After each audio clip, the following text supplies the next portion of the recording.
was an hour before Edgar's alarm was set to go off when a series of rapid thumps on the roof jolted him awake. He shot up from the small, hard bed, eyes shooting around the old trailer home as the bombardment continued, like the contents of a butcher shop had been dropped on its lakeside retreat. By the time he had thrown off the dusty covers and gotten his feet on the cold floor, the barrage had stopped, leaving him in total silence, save for his own breath. Then came another sound. It cut through the stillness, reminding him of the noise hot air balloons make when the fire is used to send them higher. He was there for a moment, then gone. He gave himself a few seconds to calm down before finding his clothes from yesterday and hauling them on, plus a muddy pair of boots at the door. The dim light from outside barely lit up the windows past the worn curtains, but it was enough for him to tell that fog straddled the entire landscape just past the trailer home. He grabbed the battery-powered lantern he had brought with him, even if it wouldn't help much. Still, holding it, as well as having his knife nearby, made his hand shake a little less. He opened the front door, stepping out onto the ramshackle, half-rotted front porch of the lake house. It was a steep, 1-minute walk away down a gravel path to the small lake, formed from a dam valley and stocked with fish, to try and bring in some development to this portion of Missouri, but all it had managed was a trailer park a distance away around the lake and a few old places, like the one he and his extended family shared. He'd been looking forward to unplugging for a few days of alone time, but apparently the weather had other plans. He groaned, his anxiety fading as he rubbed his temples. Stupid Missouri weather. Whatever had happened, the lake house had better not have been damaged. His carpentry skills were about on par with the funds he had to get someone out here to fix this crumbling place. But it was as soon as his first step off the covered front porch that he found the issue at hand was something else entirely. Plopped right on the front step was a large, gelatinous thing. Some sort of gray, squishy orb, almost like a deflated oblong balloon. He grabbed a walking stick from the porch and poked the blob, moving it off the step with a meaty thud. He stepped off, spotting more of the things even as the fog closed in around him. He walked around the perimeter of the house, checking and seeing no damage, just more of those blobs littering the landscape and rolling off the roof, each one barely the length of his hand. Yet they were everywhere. What on earth could these things be? He poked another, shoving the stick further in, yet the increased pressure didn't break or rip the blob. It gave inward. He sighed. He had a cell phone, but there was no signal on this side of the lake, and he couldn't take his car around with how thick this soup was. He had a long walk ahead of him. He moved toward the road, the lake house and tree line disappearing into the fog. No noise cut through the air, save for his own footsteps. What had happened to the animals? Even with him present, the forest wildlife would make their presence known. Birds chirping, squirrels scurrying across the trees, deer shuffling through the undergrowth. Instead, there was nothing but silence. He found his reason why when he started down the gravel road that circled the lake. Right in the center of the road, just past the lake house's mailbox, was a deer, lying on the gravel like it had been hit by a car. It lay still, but he could see its eyes were open, lids pulled back as if encountering him was a nightmare beyond the doe's capacity to imagine. It twitched and convulsed as he got closer. He saw that one of those blobs lay on its back, clinging to it like a tumor. He circled around and poked at the blob, but it kept its grip on the deer. The tremble made its way back into his hands, and he found himself wishing he had a gun as well as his knife. His family had been coming out to this lake for decades, and this had never happened before. Now, this fog had never happened. The fog had always been something in the hills south of them, rolling slopes of forest that even hunters didn't bother with, as they never seemed to have any good luck. Things must have changed with all that new construction being done in the nearby town. Hadn't they altered a river or something for one of their projects? Either way, he had to keep going. The silence clung to him as much as the fog did, and for a moment, he He felt like he was caught in the clutches of some gigantic amoeba, a living being made of water that sought to pull him in further until it dissolved him down to the bone. His grip tightened on both the lantern and the walking stick as he lifted his feet, each newly encountered blob like a gray, translucent landmine. He smacked them off the side when he could, clearing a path, but many others he dared not touch. The deer had just been the first. More animals littered the road. Unfortunate critters hit in this early morning by an unwanted surprise from the sky. Turkeys, a fox, squirrels everywhere, more deer, even the coyote he had been hearing all last night. All of them maimed and laid flat by these things. He continued his route around the lake, part of him wondering just how many had made their way down to the water, floating across it in clumps. The smell of ozone clung to everything. He wrapped a strip of cloth around his face to try and help him breathe, and by then, it was just a few minutes before he saw another house. An 8-frame cabin, a blue tarp just visible flapping on the roof, and an assortment of broken down cars littering the front yard. The blobs covered everything, seeming a bit more inflated than the ones he had encountered earlier. They were almost taking on a football shape, a tapered point on one end and the other side flat, and the sharp ozone scent seemed to be emanating from them. Unlike earlier, not a single animal lay in the forest or grass around him.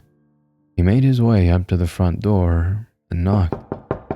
"Hey," he called out, almost shocked by how loud his voice was in the dead air. "Name's Edgar. I'm staying at the house down the road. You got a phone?" Didn't this guy live here full time? He had to have a landline or something. Maybe even a walkie-talkie that could reach the trailer park. "We really gotta make some calls." He reached for the door and found it unlocked, squeaking open. The wooden walls of the cabin were adorned with various taxidermy animals and an array of antlers on plaques, plus pinned up pictures of the residents holding up various fish caught in the lake. The floor was bare wood, the entire place feeling like it was still being worked on despite standing there for years. He moved through the hall, scoping out each Spartan room and finding no one. "Hello?" he called out again. "I'm really sorry for barging in like this. Anyone home?" Nothing. He made his way to the other side of a frame. He took the stairs before him, merging into an open attic space that served as a bedroom. Across from him he could see the blue tarp, forced inward by the rain of the gray blobs that had come down on it. It hung like a curtain across from him, fog spilling inside from the hole in the ceiling that had gone too long without being repaired. To the side near him was an open gun cabinet, and just inside he could see a hunting rifle. He didn't know the make or model, but it was there. A box of cartridges sat on a shelf by it in the case. He moved in, grabbing the rifle and slinging its sash over his shoulder. No one was here, and if he managed to get through this in one piece, he'd return it with a few dollars to cover any ammo he used. His body relaxed some as he felt the stock in his hand. The tarp rattled. Edgar spun around, tensing back up when he saw the shape of a person forming in the tarp. "Hey," he called out. "So sorry about this, I'll give it back." He moved the rifle away from him, pointing the muzzle down at the floor. You really need to know what's going on out there." No response. The figure shuffled, jerking around like a marionette. It stumbled around the tarp with all the grace of a local redneck after happy hour at his favorite bar. It lurched free of the tarp, and soon, Edgar could see the man, dressed in torn jeans with a soiled white tank top. Each muscle in him looked tense, taut like wires supporting a bridge. His eyes and mouth pulled back from his face in a frozen look of surprise, and adorning him like a colossal leech was one of those gray blobs, lashed around the side of his neck. Long, gray tentacles spread away from the football-shaped sack, wrapping down the man's torso to his feet, across his arms to his hands, and up his face, as if the thing was using the tendrils to make him look at something he wanted to shy away from. What the actual... Edgar lost the words, trembling hands grabbing the box of cartridges before shoving them in a pocket and trying to open the chamber of the bolt-action rifle. "Please stay back. You just stay right there. I'll be right back with your gun and an ambulance."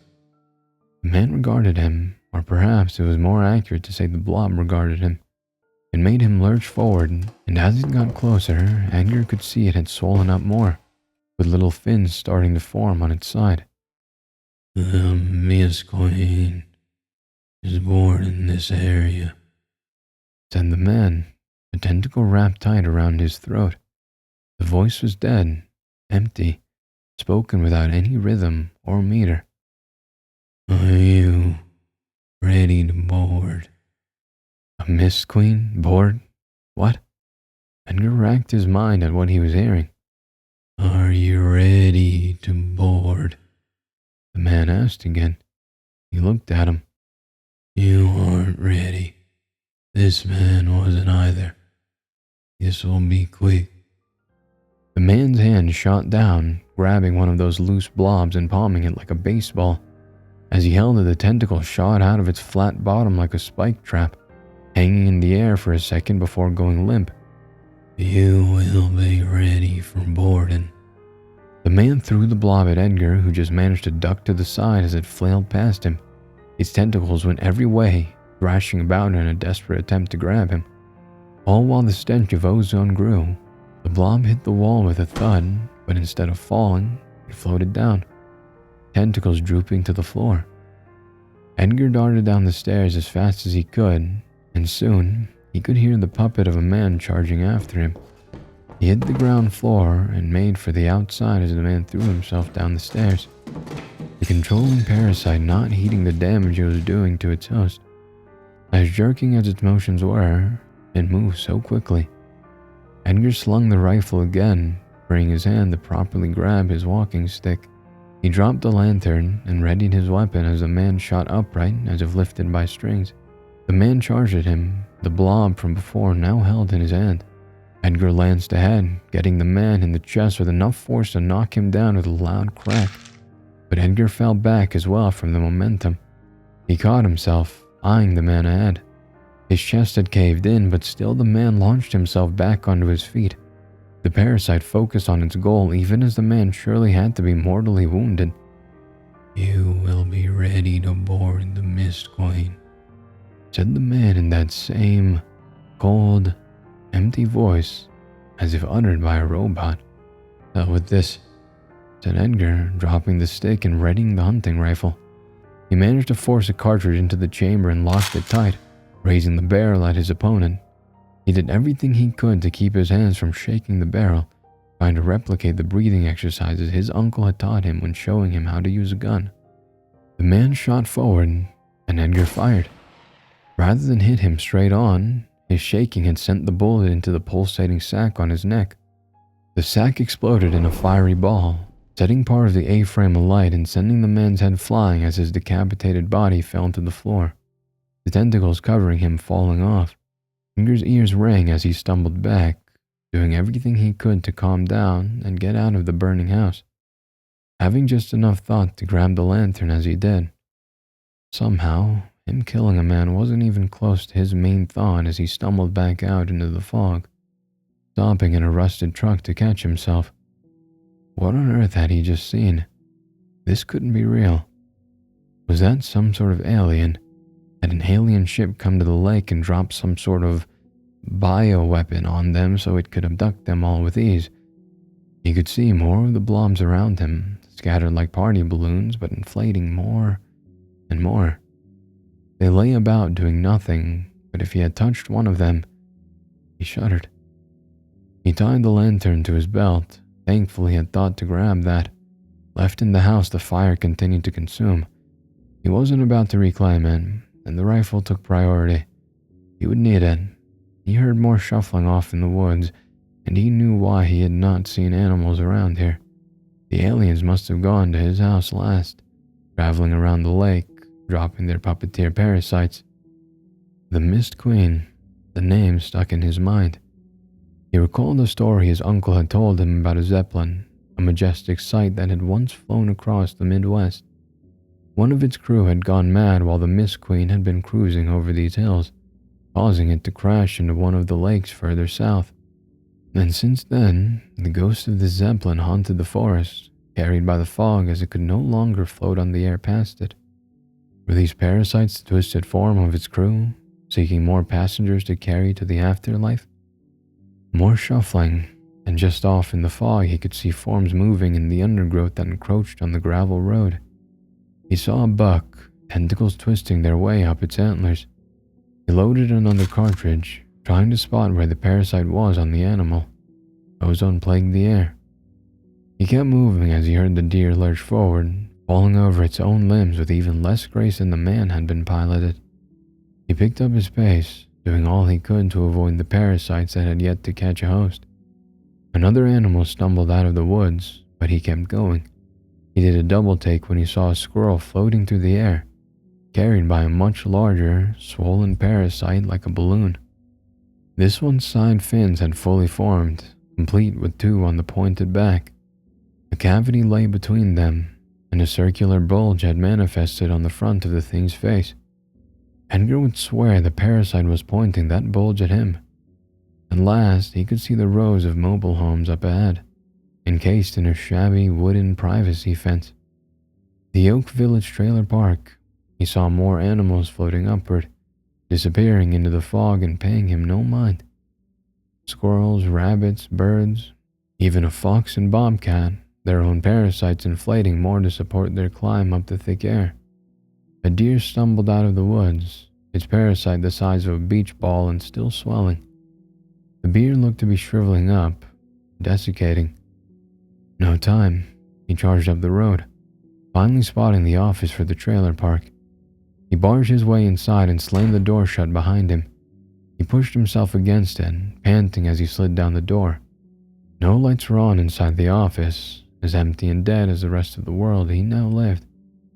Who knew how far this fog went, created by the Mist Queen so it could take on passengers, carried this far north by the changes to the landscape affecting where its vapors could travel. He checked the chamber of his rifle again. He had a handful of cartridges left, his lantern, and his hunting knife for whatever good that would serve him.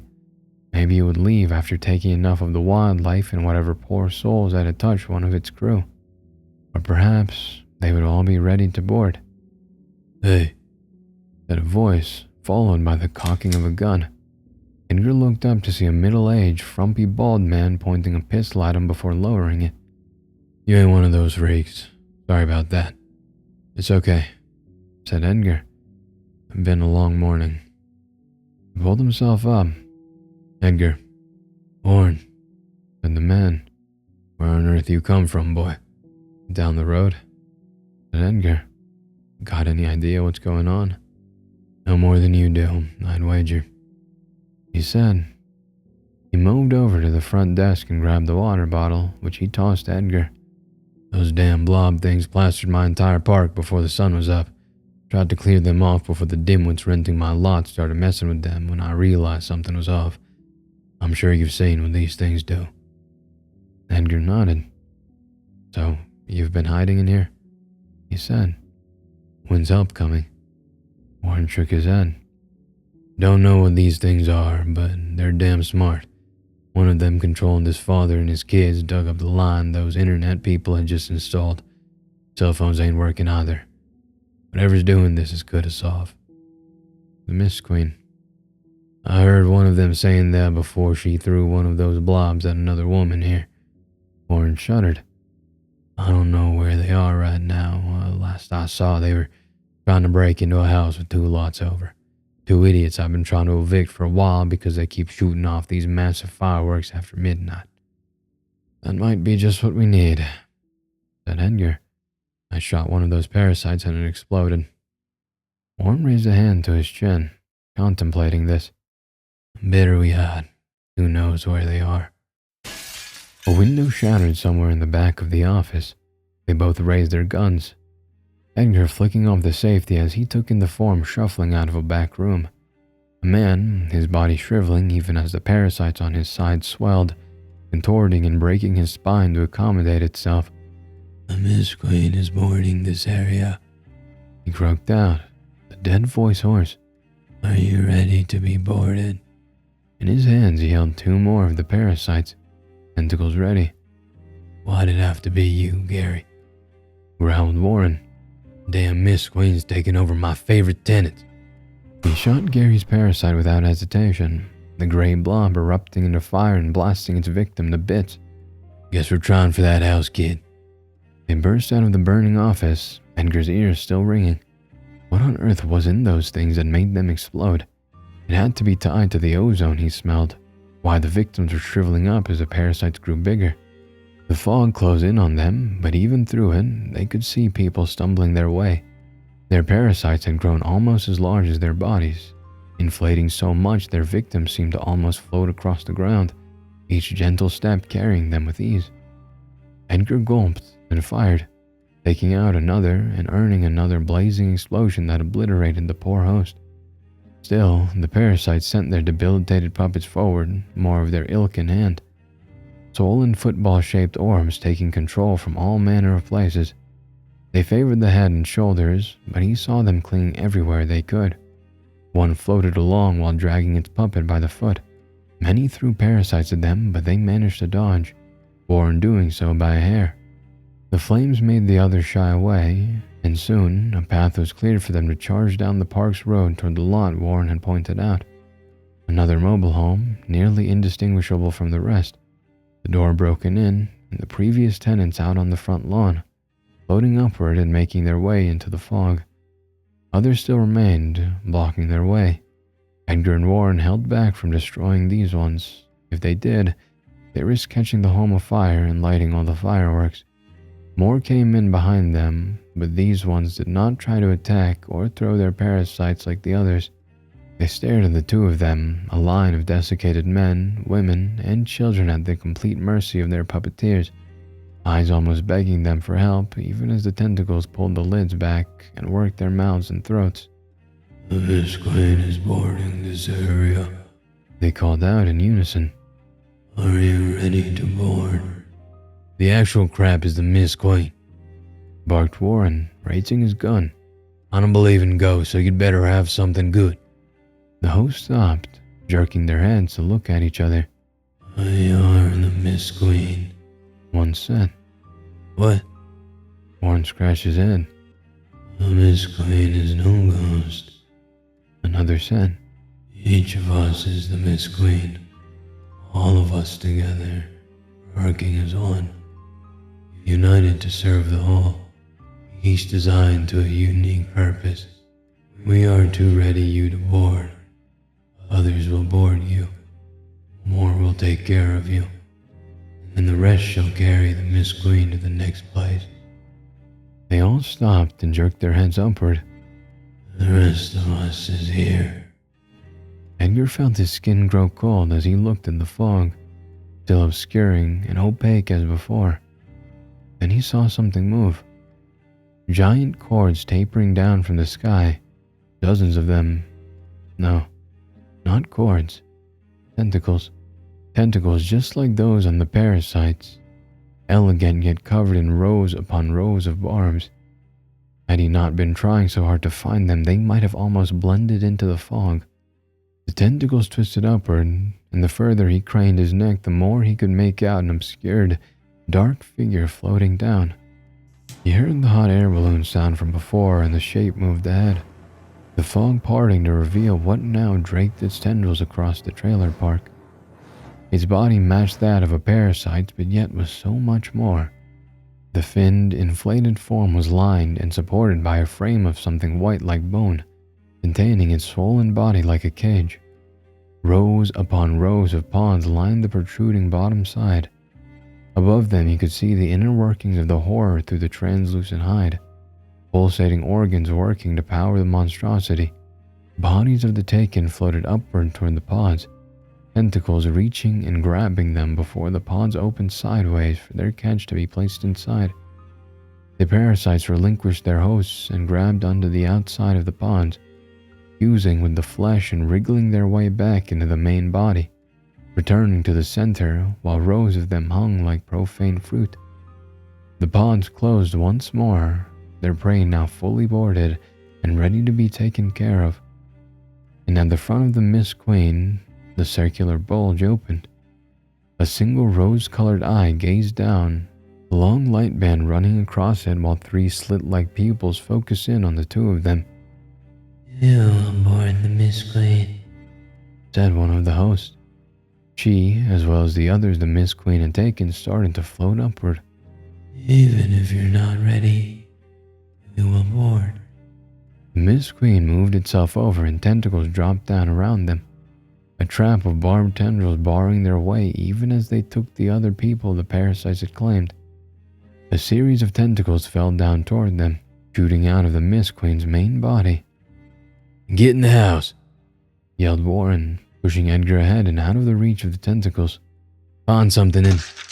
Warren's words devolved into shrieks of agony as several tentacles wrapped around him, digging their barbs into his arms, legs, torso. Soon they were dragging him up onto the air to board alongside all the other people that had called this park home. Edgar managed to tear himself away from the sight that got back onto his feet, dashing past the host and now floated up to rejoin the rest of their kind. Edgar could almost feel that inhumane, bandit eye glaring at him, somehow seeing him in so many ways he couldn't comprehend. He got to the door of the mobile home, loaded a shot, and fired it up at the Mist Queen. But if it did anything, he could see no evidence of it. The Mist Queen must have been far beyond the parts of itself thrown on the ground to catch prey, reinforced against such paltry weapons. But if the house had something with more punch... Edgar threw himself into the home, loading another cartridge into the rifle even as his eyes shot around, looking for anything that could save him. He heard the firing sound again, and it finally clicked that this was the Mist Queen using whatever it had in its form to propel itself through the air. The windows grew darker as the horror stopped itself just over him, and he could hear wood cracking and tearing as its tentacles shot down and bombarded the roof. More tendrils blocked off the windows and open doorway, leaving him trapped and soon to be as exposed as a rabbit whose home had been dug out by a starving wolf. Finally, he caught sight of a colossal tube, of the sort of young him had only imagined having the money to purchase. He moved over to it, scrambling around and eventually finding a lighter.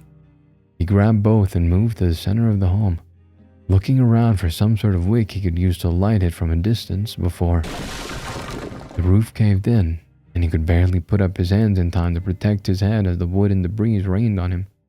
Then down came a tentacle and his waist erupted into seething pain as the Mist Queen grasped him in its clutches. It felt like a burning ring of fire had closed tight around his midsection, his skin erupting into welts as the barbs dug in, his legs numbing within seconds. The Mist Queen started to retract him out of the mobile home, and it wouldn't be long before it brought him up to one of those pods to board him. The gun was gone, fallen off his shoulders from his rough climb into the air. The fireworks lay below him. Even as Edgar shrieked in pain, his hand moved on its own, scrambling for the sheath at his side and popping it open. He kept his hand clear of the tentacle around his waist, just managing to pull the knife free without touching the barbs and bringing it up. He sawed the tentacle, cutting it off and sending him back to the ground. He hit the debris-covered floor of the home, a whole new host of pain joining the tentacle that had loosened itself from his waist. He cried out again, his knife lost to the side. The Mist Queen still lay overhead, only a matter of time before it sent down another tentacle to board him. There it was, just within reach. The tube of fireworks, spared from destruction by the falling debris. He still had the lighter. He could see the wick sticking out as if beckoning to him. "You still bored?" called out a parasite's host as it floated by. Even as Edgar fought for his life, all parts of the Mist Queen still acted like he was just a small part of a normal day. He cried out in excruciation as he flicked the lighter on and set the wick ablaze. He pushed himself and rolled away, his body finally giving out from the countless wounds covering him, leaving him on his back. The fireworks went off a distance away, countless shots flying up into the sky and blanketing the Mist Queen in their multicolored glory. Blast after blast hit its underside, searing tentacles, blasting pods and charring the hanging parasites. You could almost see the banded eye widening as the firing sounds emitted again, trying to carry the floating horror away from the constant bombardment. The firing sound was soon accompanied by an eruption that dwarfed all those emitted from the host, and Edgar just managed to see a fiery blaze erupt on one side of the Mist Queen, sending it off tilt and moving toward the ground as he descended into unconsciousness. Edgar awoke to find himself in a bed, most of his body wrapped up, and every part of him hurting like he had just been put through a trash compactor. He must be at the clinic in the town near the trailer park. The nurse entered the room and turned to him when he awoke. Good to see you're awake, Said the nurse. You have a lot of questions right now, don't you? Just know you're safe for now, though I have someone who wants to talk to you. Okay. But Edgar, he couldn't do anything else. He was trapped, but at least he still lived. The nurse nodded and left, soon replaced by a man in a suit. Edgar had only ever seen men like him in movies. Hello, young man, He said. You're lucky to be alive. After all, it's not every day a gas main explodes and takes out an entire trailer park, plus some of the surrounding area. That's not. Edgar stopped and clicked. I suppose I am. As if anyone would believe the truth, but surely the man across from him had to make sure Edgar didn't even try. Well, at least it won't happen again. It's all over with, isn't it?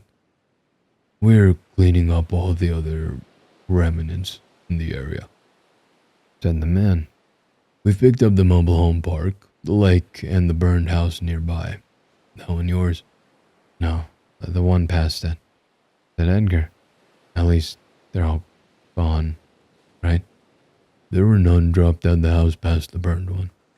Said the man. He started, his calm expression giving way for just a second, then reaching up to his ear. I'll take my leave for now. Get the nurse to call someone to get you. You won't be going back to your house for a while. Before Edgar could say anything else, he darted out the door.